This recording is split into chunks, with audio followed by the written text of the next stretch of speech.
Agradezco a Dios por ustedes que son iglesia, la manera en que se aman, se reciben, la manera en que se sirven y se alegran al ver el rostro los unos de los otros, la manera en que desean venir a adorar a Dios. Doy gracias a Dios por la gracia de Él manifestada en ustedes. Gracias por aquellos que aún estando enfermos le buscan.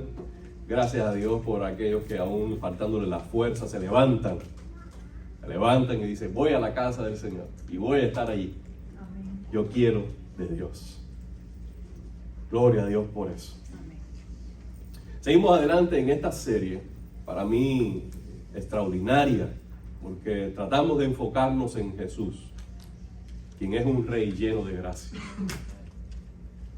Y la semana pasada estuvimos hablando en Mateo capítulo 4, el rey que él no quiso ser. Hoy vamos a estar hablando acerca del gabinete del rey. El gabinete del rey. Cada presidente, al ser electo, viene con una plantilla de quién ha de ser su gabinete. ¿Cómo se hace esto? Para mí es muy interesante. Sin ánimo de ser exhaustivo, le doy algunas pizcas de cómo ocurre aquí en los Estados Unidos. Hay una lista preliminar seleccionada por el presidente, en este caso el presidente Trump. Él envía esa lista al FBI y a cualquier mecanismo de investigación privada y también federal para que esas personas sean investigadas y su vida llegue a ser para él lo más transparente posible. Luego de haber hecho esta investigación exhaustiva donde conocen todo cuanto se puede en este país, él hace una nominación oficial. Nominación oficial. Eso no quiere decir que la persona finalmente va a ocupar esa posición en su gabinete, sino que está declarando formalmente su intención. Claro, la persona que está siendo nominada ha dado su sí. Ahora, el Senado tiene que confirmar eso. Mira qué interesante. No es suficiente con que el presidente quiera, no es suficiente con que tenga una vida legal, transparente y no le deban nada a la ley, sino que el Senado tiene que confirmar de que esas personas son dignas de la posición para dirigir este país. Y el Senado hace una votación en pleno. Se toma acta y entonces se hace al candidato declarar un juramento y toman posesión de manera formal. Y ellos se organizan alrededor del presidente para fungir de una manera operativa, correr la nación, según la visión del presidente y las políticas de su agenda. Ahora, por este lado, ese es el proceso. Ahora, el presidente, antes de ese proceso, a la hora de escoger su candidato y su gabinete, ¿qué ustedes piensan que hace? ¿A quiénes está buscando? ¿A quiénes está llamando? Esté conforme a su visión. Eso es interesante. Usted ha sido electo como presidenta de los Estados Unidos. ¿A quién usted escogería? Personas de confianza. Personas que de confianza. Muy bien. Primero, que sea competente. Dime. Que tengan los mismos ideales. Así es, eso es lo más importante. Sí. Eso es lo más importante. Pero empieza por la competencia. Porque aún si seamos políticamente compatibles y demás, tienen que ser competentes para el cargo. Yo sé que tienen competencia, tienen capacidades de mostrar resultados reales, demostrado de que es capaz de ejercer esa posición. Además de eso, una lealtad que se alinee a la política del presidente. No creo que cuando alguien sea dudoso o dudosa en su lealtad, sea ni tan siquiera considerado para nada. Entonces, ¿esta es una persona leal? Es una persona que cumple sus promesas, sus compromisos. ¿Es alguien que me va a cubrir la espalda? También está aquel que está buscando todos los candidatos, todas las opciones, y dice, ahora yo necesito alguien que represente un poquito más este sector. Entonces él tiene que ser representativo.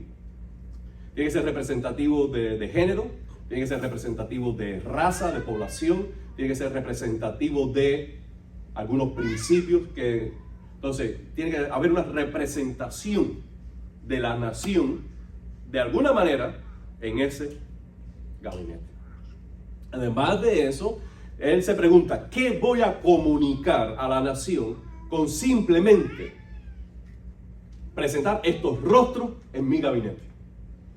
¿Qué dice de mí? ¿Qué dice de mi agenda? Aún sin ellos hacer nada y aún sin decir nada. Ahora, lo que quiero decir con todo esto es que es algo que no se hace a la ligera, que es un llamado, una vocación, una responsabilidad de muy alto honor, y que la persona tiene que ser altamente calificada, confirmada, que sea apto para ser. Bueno, Jesucristo es el Rey de los reyes de la tierra. Amén. Él es el soberano de todos los hombres. Ya Él fue bautizado y confirmado por el cielo. Ya Él batalló su primera batalla con el diablo y se mostró santo. Y ahora va a comenzar su ministerio. ¿Y cómo va a comenzar? Seleccionando su gabinete. Seleccionando las personas que lo van a rodear. Pero ¿qué de este proceso que he descrito anteriormente va a ser parte de la estrategia de Jesús? Nada.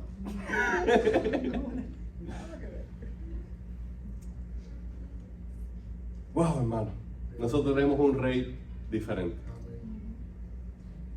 Pero Él necesita gente. Y Él los va a llamar. Bueno. En Juan capítulo 1, nosotros vemos de manera ocurrente, extraordinaria, creativa, cómo Jesús va hallando su primera gente y cómo se van sumando. Hablaremos de eso. Lo primero que debemos establecer es esto. Jesús, antes de comenzar esta gestión, recibe el testimonio de Juan el Bautista de lo que ha de ser el fundamento de su reino. Juan dice de Jesús. Está escuchando a Andrés y Juan, apóstol.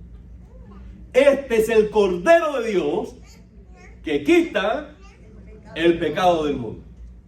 Lo primero que debemos tener claro es que su reino se fundamenta sobre los beneficios de su sacrificio redentor. Ese es el fundamento de su reino. Nosotros en la nación de los Estados Unidos tenemos la Constitución de los Estados Unidos, que es la madre de la ley, porque allí se desglosa en diferentes niveles y capas y esferas lo que es la ley, la legislación de toda la nación. Es el fundamento, la Constitución. Bueno, esta es la Constitución del reino de Dios. Cristo, Cordero de Dios, capaz de quitar el pecado del mundo. Su reino se define por quién Él es. Él es un Cordero. Es curioso cuando nosotros vamos a Apocalipsis y ven esa gran visión, ¿no es verdad, Reis? Capítulo 4, 5 al 7. Y dice allí que había allí alguien como un cordero que había sido inmolado. Pero en el capítulo 5 se nos dice quién es digno. ¿Quién es digno? Y lloraba Juan, lloraba mucho, porque no se hallaba digno en el cielo. Pero allí estaba Cristo, que es de la raíz de David, que es el rey, que Él es digno de recibir el reino, la gloria, el poder. Y Él también se presenta como león, porque Él reina. Él es el rey. Entonces, aquí tenemos esta dualidad en el reino de Dios. ¿No es verdad, Mati?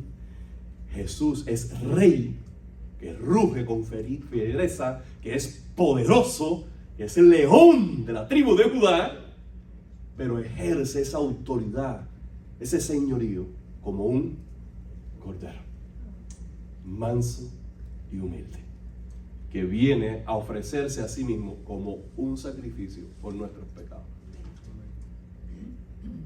Juan dice, Él es. Él no está diciendo, aquí hay uno más, no, sino que dice, Él es. Además dice, es el Cordero de Dios. ¿Por qué? Porque es Dios quien está haciendo propicio a su propia justicia, proveyendo Él mismo el sacrificio para satisfacer la demanda de su santidad. Él es Dios quien está demandando del hombre las obras de la ley, pero al ver la incapacidad del hombre para cumplir su ley, Él mismo ofrece el sacrificio por los pecados nuestros para establecer la reconciliación con nosotros. Él es el Cordero, sí, pero no es el Cordero que nosotros ofrecemos, no es el Cordero que nosotros brindamos, es el Cordero de Dios. Y su sacrificio es eficaz porque Él puede quitar el pecado del mundo. Juan, que está escribiendo estas palabras, luego escribe una carta al final del Nuevo Testamento. Él dice, y Él es la propiciación por nuestros pecados, y no solamente los nuestros, sino también por los de todo el mundo. Todo aquel que cree en Cristo, sus pecados pueden ser perdonados, porque sobre el altar del cielo descansa la sangre en propiciación a favor de ellos, los que creen. Oh, aleluya, hermano. Por eso dice que quita el pecado del mundo, porque su sacrificio es universal. No hay barrera que deje excluido a nadie de lo que Dios está ofreciendo para todo aquel que crea. Aleluya. Bueno, ahí está Juan diciendo esa frase cargada de sentido teológico. Está Jesús dando esos pasos primeros de su reinado aquí en la tierra, en busca de sus primeros discípulos de su gabinete, y Él lo ve y le dice, este es el Cordero de Dios, que quita el pecado del mundo. Allí estaba Andrés, estaba Juan el discípulo, y siguieron a Jesús. Jesús mira hacia atrás, versículo 37, dice, y le oyeron hablar los dos discípulos y siguieron a Jesús. Y Jesús, volviéndose, le dijo, ¿qué buscan? Tomen nota, hermano. ¿Qué buscan? Ellos dijeron, maestro, ¿dónde tú vives? Le dijo, vengan y vean. Fueron y vieron dónde vivía y se quedaron con él aquel día, porque era como la hora 10, muy tarde. Andrés, hermano de Simón Pedro, era uno de los que habían oído a Juan Bautista decirlo y había seguido a Jesús. El otro es Juan que está escribiendo. Amado hermano, esas palabras sencillas están cargadas de muchas señales espirituales. Primero, lo que debemos tener claro es que Jesús, al establecer su reino entre nosotros, Él está procurando, sobre todas las cosas, una relación personal. Para Jesús, su reino es personal. Cuando nosotros establecemos cualquier relación en esferas sociales, se escucha una y otra vez esta frase, no te lo tomes personal, pero estas son las reglas, tú tienes que hacerlo y tengo que hacerlo, porque nosotros por encima de nosotros tenemos eso, y si no hacemos eso, nosotros a ti también. Esa es la base, ¿verdad? Hay que hacerlo porque hay que hacerlo. Y ya, no con Jesús. Jesús está llegando a sus discípulos y llega a nosotros diciendo, ¿sabes qué? Esto es personal. Porque yo no busco lo tuyo. Yo no busco usarte a ti. Y yo no te estoy obligando a ti que tú tienes que hacer algo. Yo te estoy persiguiendo a ti. Yo te quiero a ti. Y yo no quiero que tú quieras lo que yo tengo o lo que yo prometa o lo que yo pueda darte. Yo quiero que tú me quieras a mí. Y que yo sea suficiente para ti. Porque tú eres suficiente para mí ahora y como estás.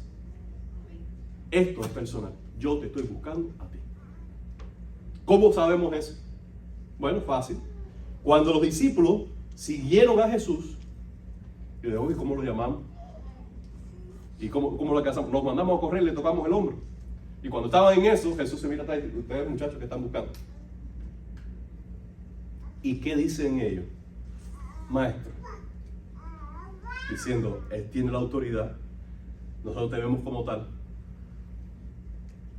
¿Dónde tú vives? Déjame decirte que hoy en día, para pedir la dirección de alguien aquí en los Estados Unidos, eso hay que casi consultar al FBI. Porque muy poca gente quiere dar su información, ¿no es verdad, Nidia? Eso es algo muy personal. Bueno, eso es lo que quiere Jesús. Y eso es lo que quiere un discípulo de Jesús. Una dirección. Porque esto es una relación personal. Amado hermano, ¿dónde Él llevó a sus discípulos? ¿Dónde Él se estaba quedando?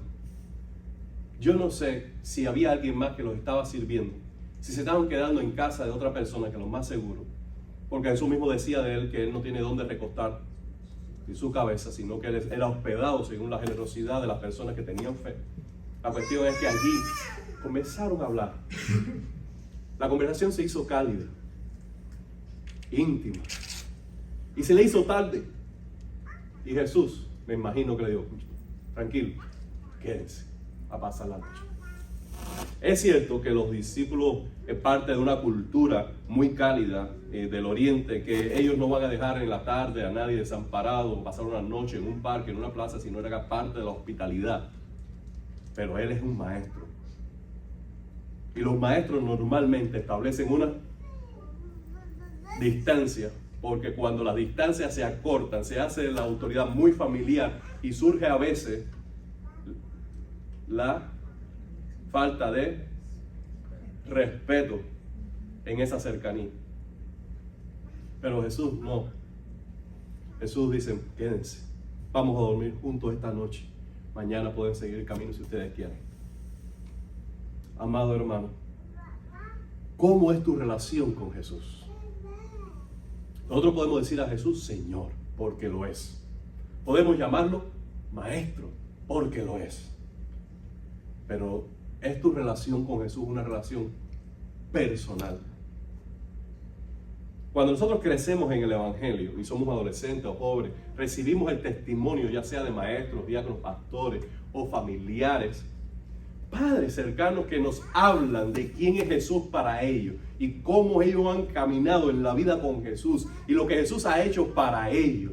Y eso satisface una necesidad que es el fundamento de nuestra vida. Pero tiene que llegar inevitablemente el día de gracia donde el Jesús de mi papá llega a ser el Jesús mío.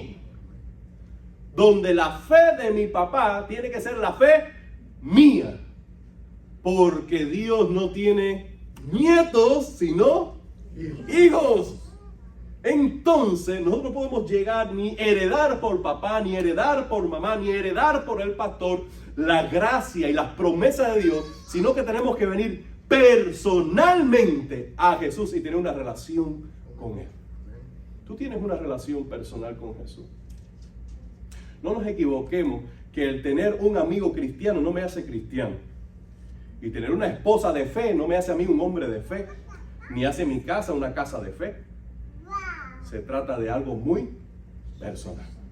No se trata ni tan siquiera del tiempo en que yo oro con alguien. ¿Qué tal mi oración a solas? No se trata del tiempo de que yo escucho un mensaje con alguien o que visito una casa de adoración con alguien, sino que qué tiempo estoy buscando yo a Dios. Tú tienes una relación personal con Jesús. Ese es el fundamento.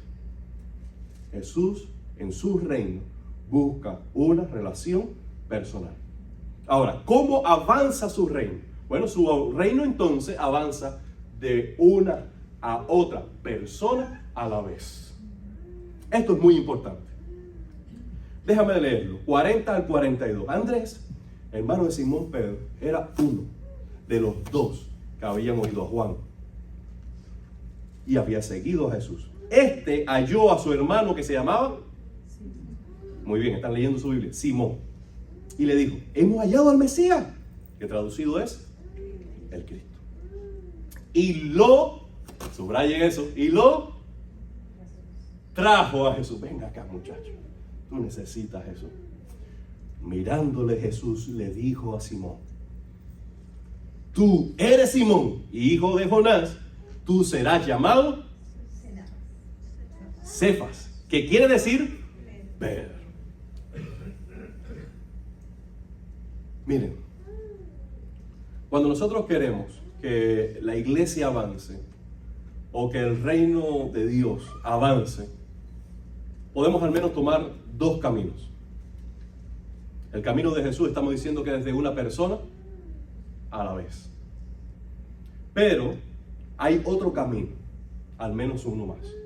Y es avanzar a través de las presiones y las conquistas externas, territoriales, sociales y culturales. Querer hacerlo al menos. Pensemos, por ejemplo, en el catolicismo.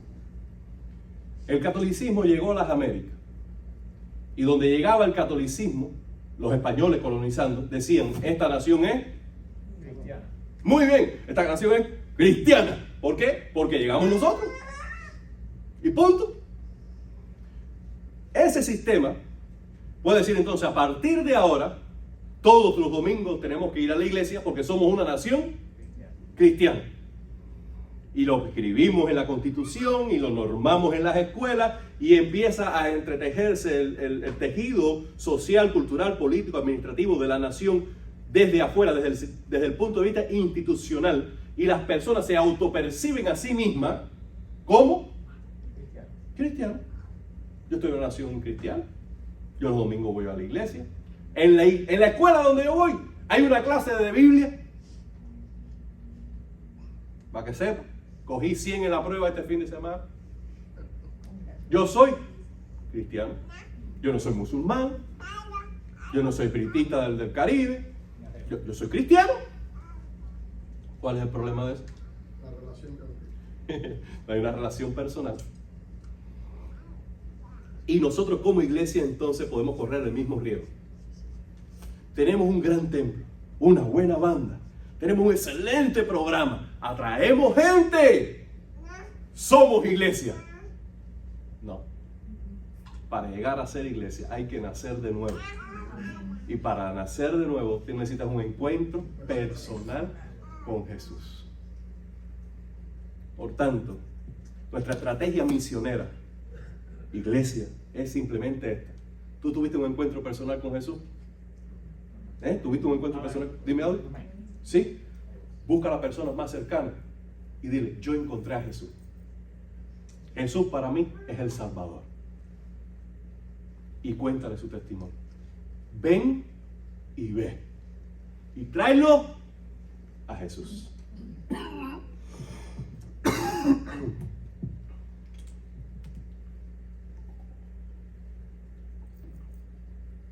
Cuando es genuina nuestra experiencia con Jesús,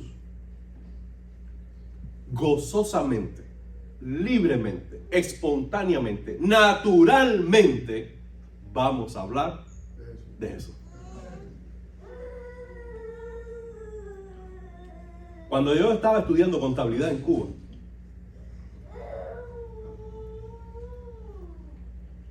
a mí me pusieron a trabajar en el Banco Popular de Ahorro, ¿recuerda? Ahí al lado de la policía. Y me dieron la buena tarea un día de coger un sobrecito amarillo, ir a las casas, tocar a las puertas y enseñar el sobrecito amarillo. Todo el mundo sabía de qué se trataba. Había llegado dinero del extranjero. Amado hermano, ese fue el trabajo más gozoso que yo hice a la gente. Porque la gente me recibía: pásame acá, muchacho, tómate un café. Nadie compartía ni $1, pero ahí estaba la buena noticia. Amado hermano, a usted le suben el salario y antes de llegar a la casa, ya su esposa se enteró. Y así, porque la buena noticia irresistiblemente nos impulsa a compartirla. Quien ha encontrado a Jesús ha encontrado el mayor tesoro. Libremente, espontáneamente, naturalmente, se espera que se comparta. Andrés buscó a su hermano. El primer campo misionero tuyo es tu familia. No me ores por el chino, no me ores por el negrito en el Congo. Órame por tu familia que está en el patio de tu casa. Ese es tu campo misionero. ¿Hay algún primo que no le has hablado de Jesús? Hay una novia, una esposa de un tío que no le has hablado de Jesús. Ese es tu campo misionero. Tiene una familia en Cuba que todavía no sabe que tú eres cristiano. Ese es tu campo misionero. Espontáneamente tiene que impulsarte a hablarle de Jesús a tu familia. Jesús se encontró con aquel endemoniado, lo liberó, lo salvó, le dijo, te voy a seguir. Le dijo, no, tranquilo, yo te envío. Ve a los tuyos y cuéntale cuán grandes cosas ha hecho Dios contigo. Es cierto que en nosotros se cumple a veces este dicho de que no hay profeta sin honra, sino en su propia tierra. ¿Pero qué? Aún así, Dios nos envía como profeta. Amado hermano, el mensaje es sencillo, no tenemos que complicarlo. ¿Qué le dijo Andrés? Hemos hallado al Mesías. Suficiente. Yo encontré a Cristo. Mi vida no es la misma. Suficiente. ¿Sabes qué? Estoy experimentando una paz indescriptible en donde estoy durmiendo como un niño. Suficiente. Venga Jesús. Y cuando lo introduce a Jesús, entonces su vida va a cambiar. Cada persona necesita su propia experiencia con el Rey. Nuestra labor simplemente es introducir a Jesús. Nosotros no decidimos si van a creer. No es nuestra responsabilidad si la persona va a cambiar o no. No es nuestra responsabilidad si va a aceptar nuestra invitación o no. Simplemente nuestra labor es, hemos hallado el Mesías. Hablar de Jesús, una persona a la vez. El reino de los cielos, dice Jesús, que es al principio como la más pequeña de las hortalizas, pero cuando ha crecido, él ya anida, el reino de Dios anida en sí, todo tipo de ave en sí mismo. Amados hermanos, el reino de los cielos es como una medida de harina que toma una mujer y pone en su interior levadura, hasta que toda la masa fue. Como algo tan pequeño tiene una influencia tan grande. No subestime los pequeños comienzos dentro del reino de Dios, porque en sí mismo el reino de Dios tiene el germen, tiene el poder, tiene la naturaleza de influir, de transformar, de avanzar con poder de una vida a otra, de una vida a otra. Gloria a Dios por eso. Su reino entonces se manifiesta en cada persona de una manera diferente. Él busca una relación personal, él va de persona en persona, pero al hallar una persona tiene un encuentro con esa persona diferente al de la otra persona. Miren, leamos 43 al 49. El siguiente día quiso Jesús ir a Galilea y él halló allí a Felipe y le dijo, sígueme. Felipe era de Betsaida, de la ciudad de Andrés y de Pedro. Mira qué casualidad. Felipe entonces halló a Natanael y le dijo, hemos hallado a aquel de quien escribió Moisés en la ley, así como los profetas, a Jesús, hijo de José, de Nazaret. Natanael le dijo, sospechoso. De Nazaret puede salir algo bueno. Le dijo Felipe, allá tú, ven y ve. Cuando Jesús vio a Natanael, que se le acercaba aún de lejos, le dijo, he aquí un varón israelita de quien no hay engaño. Natanael le dijo, ¿y tú me conoces a mí? ¿De dónde? Respondió Jesús, le dijo, antes que Felipe te llamara, cuando estaba debajo de la higuera, yo te vi. Respondió Natanael y le dijo, maestro, tú eres el Hijo de Dios. Tú eres el... No estamos hablando de eso. Tú eres el Rey de Israel. Amado hermano, hagamos un sumario hasta el presente. ¿A quién tenemos en el gabinete ya? Ayúdenme. Primero Andrés y Juan. Ya lo tenemos al lado acá. ¿Cuál fue su experiencia? Escucharon el testimonio de Juan el Bautista, siguieron, se quedaron una noche con Jesús, suficiente para toda la vida. ¿Quién más tenemos ahora? Creo que mi papá lo dijo. Felipe. Pero Felipe es el único en toda la lista que él está buscándolo y llamándolo a él por su nombre. Le dijo, ¿qué le dijo? Follow me. Sígueme. Y él lo siguió. ¿A quién tenemos después? A Natanael. Natanael ocurre algo parecido que con Andrés y Juan, porque Natanael escucha entonces de Felipe la invitación. Sin embargo, la manera en que se le introdujo a Jesús es diferente. Andrés le dijo a Pedro, hemos hallado al Mesías. Él captó la idea y dijo, bueno, vamos a verlo. Pero con Natanael, teniendo él cierto grado de escepticismo, una persona más racionalista, necesitaba más fundamentos y argumentos que emanaban de la ley. Y entonces él tuvo que acercarse a él de una manera diferente. Él le habló de la ley de Moisés.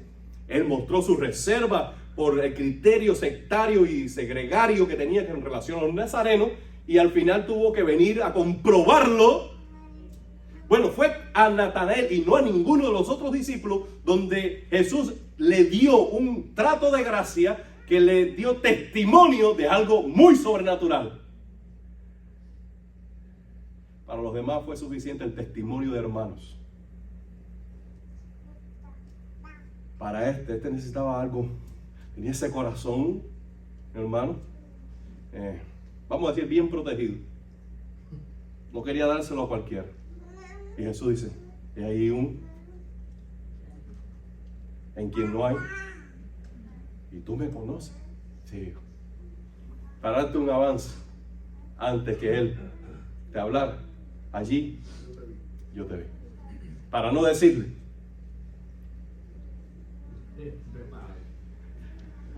antes de la fundación del mundo, yo sabía que este día llegaría cuando yo te miraría a ti a los ojos. Y entonces él dijo, wow, tú eres el rey de Israel, tú eres el hijo de Dios, tú eres el maestro. Y creyó. Pero a ninguno de ellos le cambió el nombre, sino solo a uno. Y le dijo, vamos a dejar a Matías que se defienda. A Pedro fue que le dijo. A Pedro, a Cefa. Le dijo que iba a hacer una pequeña piedra. Gracias, Mati. Así mismo, no le cambió el nombre como tal. Él le puso le aceptó un apodo a los demás de Boanerges y demás, pero cambiarle el nombre directamente. Tú no vas a ser llamado más Simón, sino Pedro. Fue solamente a él. Amado hermano. Y pudiera decirle quizás Tomás después, cuando lo encuentre, ¿sabes qué? A mí nunca me gustó de niño el nombre. ¿Por qué no me lo cambias a mí? No, yo se lo cambié a Pedro. O llega Bernabé, que hay uno por allí, y le dice, Señor, ¿por qué tú no me das a mí una señal? ¿Por qué tú no me dices a mí, por ejemplo, lo que está hablando la suegra mía de mí? No, yo eso se lo digo nada más a Natanael, algo especial para él. De tal manera que todos necesitamos un encuentro. El reino de Dios avanza una persona a la vez. Pero con cada persona Dios trata como Él quiere. Como Él quiere. Esto también nos dice que el reino de Dios, aunque tiene su método, no es replicable. Él trata con cada persona como Él quiere. Y nosotros, de al lado acá de la historia, que somos iglesia y queremos hacer avanzar su reino, lo que tenemos que aprender es a depender de lo que el Rey quiere hacer. Con cada persona, con cada iglesia y en cada lugar. Porque para cada iglesia, para cada persona, para cada comunidad, Dios tiene un trato único. Que no se aprende por un librito, que no se aprende por una biografía, sino que se aprende siguiendo y dependiendo de Jesús. Por tanto, y último, su reino avanza de manera progresiva. Se revela a nosotros de manera progresiva. Jesús le dijo a Natanael, ahora crees. Déjame decirte, porque creíste, mayores cosas que estas verás. Tome nota de esto, hermano, por favor, tome nota de esto. Reúne un poquito de atención al final de este tiempo Y recibe esto del Señor. A Natanael le dijo, porque has creído, requisito indispensable, cosas mayores, dígame abuelo, verás. Se cree para ver y no al revés. Ok. Tú crees y la fe te capacita para ver, pero para ver cosas mayores. Cada step, cada paso en el caminar con el Señor le precede una acción de fe para que puedas recibir un trato, una revelación, una dádiva mayor. Y se vuelve a los discípulos y les dijo, y a ustedes les digo, porque esto no es solo con Natanael, a ustedes les digo, que desde ahora verán al Hijo de Dios allí entrenado, glorificado, exaltado. Versículos 50 y 51. De aquí en adelante veréis cielos abiertos y ángeles de Dios que suben y descienden sobre el Hijo del Hombre. ¿En qué otro lugar de la Biblia aparece esta figura de que Dios en lo alto, un siervo suyo en la tierra y ángeles que suben y que bajan? Allí está Jacob. Jesús es el representante del pueblo de Dios. Él es el nuevo Israel. Él es el nuevo Jacob. Él es el Mesías. Él es el Rey de Dios. Y dice, ¿sabes qué? Estando en relación conmigo, ustedes van a ver cielos abiertos. ¿Qué significa esa frase? Esa frase no es carismática, esa frase es bíblica. Cielos abiertos. ¿Qué quiere decir? Que el favor de Dios está sobre Jesús. Y quien está con Jesús, por medio de la relación con Él, tiene el favor de Dios. Él está hablando también de ángeles que descienden y hablan, que suben, porque Dios está dando provisión a su Hijo para llevar adelante su reino. Y todos los que estamos en el reino tenemos la provisión del cielo para que por su gracia podamos hacer avanzar su reino. Aleluya, gloria a Dios por eso. Aquí está Jesús seleccionando sus premios en los gabinetes. No hizo una investigación del FBI, no buscó a las personas más calificadas, no tenía un expediente intachable, no habían demostrado nada sino ser inútiles. Pero a esos Dios escogió. Esos hombres llegaron a ser de Jesús su gabinete, el gabinete de su reino, no por quienes eran, sino por quienes llegarían a ser por la obra de Jesús en ellos. Ellos iban a cantar luego, este es mi testimonio de salvación. Porque Jesús llegó a su historia y lo rescató por medio de su cruz. Él lo justificó. Y luego iban a ser trofeos de la gracia de Dios. En esa lista se sumó al final Pablo. Él dice como un abortivo. Y él dijo, y el Señor hizo esto para mostrar en mí la mayor de todas sus misericordias. Amado hermano, nosotros somos trofeos de la gracia de Dios. Llegamos a hacer algo para Él y algo en Él. No por nuestro expediente, nuestra habilidad ni nuestro conocimiento, sino por su gracia en nosotros. Por tanto, esta es la realidad de cada uno de nosotros. Si somos honestos, tenemos que preguntarnos, ¿qué vio Jesús en mí? Porque Él no hace nada por mi causa, sino a pesar de mí. Estamos aquí no por nosotros, sino a pesar de nosotros. Tenemos un Rey increíble. Un Rey increíble. Vamos nosotros a pensar en lo siguiente. Su reino se fundamenta sobre el sacrificio de Cristo. Por tanto, cada día debemos depender de su obra redentora. Cada día. Ese es el fundamento. Pablo dice, de la manera que recibiste al Señor, andad en Él. Melissa, ¿puedes venir, por favor? La manera que recibiste al Señor, andad en Él. Déjame decirte que el Evangelio, la cruz de Cristo, la rendición de nuestra voluntad a Él, la recepción de su reino y autoridad sobre nuestra vida. Eso no es simplemente el ABC de la vida cristiana, no es la clase número 1 de la clase de congregados para bautismo. No. Esa es la verdad para cada día, es la dieta de cada día. Cada día comenzamos a los pies de la cruz, rindiéndonos a Él, recibiendo gracia sobre nosotros. Es el fundamento del reino de Dios, lo que Él ha provisto para nosotros por medio de su sacrificio. Por eso tomamos la cena una y otra vez, una y otra vez, una y otra vez. Es que esto ya lo sé, el pan, el vino. Sí, no importa, no se trata de eso, se trata de llevar eso al corazón y recordarlo, y recordarlo, y recordarlo. Porque todo se trata de Jesús, todo se trata de su cruz, todo se trata de su gracia, todo se trata de nuestro arrepentimiento y humildad para recibir gracia a los pies de la cruz. Ese es el fundamento de su reino, fundamento de la predicación, fundamento de la membresía, fundamento de la evangelización, fundamento de las misiones. Ese es el fundamento. Él es el Cordero de Dios, no hay otro. Él es capaz de quitar el pecado del mundo, nadie más.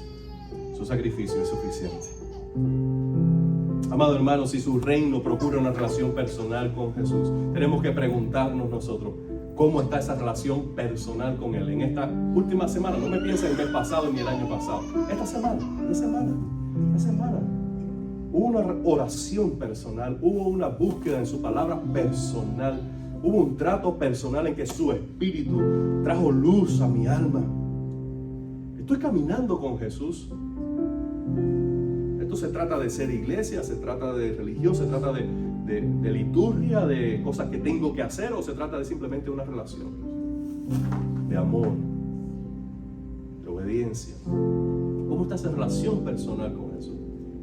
Su reino avanza de persona en persona. Vamos a renunciar a toda aquella estrategia mundana y externa de impactar comunidades y vamos a lo más sencillo del evangelio: una persona a la vez, un primo a la vez, un tío a la vez. ¿Para qué ganar 10 personas a la vez si no somos capaces de hablarle a uno a la vez?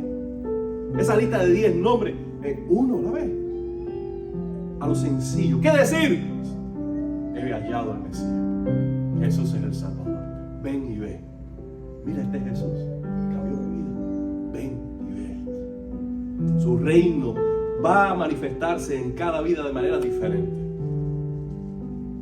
De una forma será para Pedro, de otra forma será para Natanael, de otra forma será para Tomás. Pero lo importante es que Jesús llegue. Lo importante es que la persona tenga esa experiencia con Él y que nosotros seamos ese canal de bendición para que llegue a otras vidas. El reino de Dios se manifiesta de manera progresiva. Sí. Nosotros comenzamos entendiendo pocas cosas, pero luego Dios nos revela mayores cosas. Una iglesia comienza a dar sus pequeños pasos de bebé, gateando, luego caminando, y luego avanzando y sirviendo, y luego siendo columna para que otros vengan y reciban sostén y apoyo. De manera progresiva el Señor obra. Por tanto, quien tú eres ahora en Cristo no menosprecie. Quien somos nosotros ahora en Cristo no lo menosprecie. Lo que el Señor te ha dado hasta ahora, lo que sabes ahora, lo que tienes ahora, lo que puedes hacer ahora, no lo subvalores. Sino eso, ponlo en las manos del Señor. Porque lo poco en nuestras manos, Él lo puede llevar a más. ¿Has creído estas cosas? Dice el Señor, mayores cosas verás. Mayores cosas verás. A aquella hermana que lloraba diciendo, Señor, si hubieras venido antes.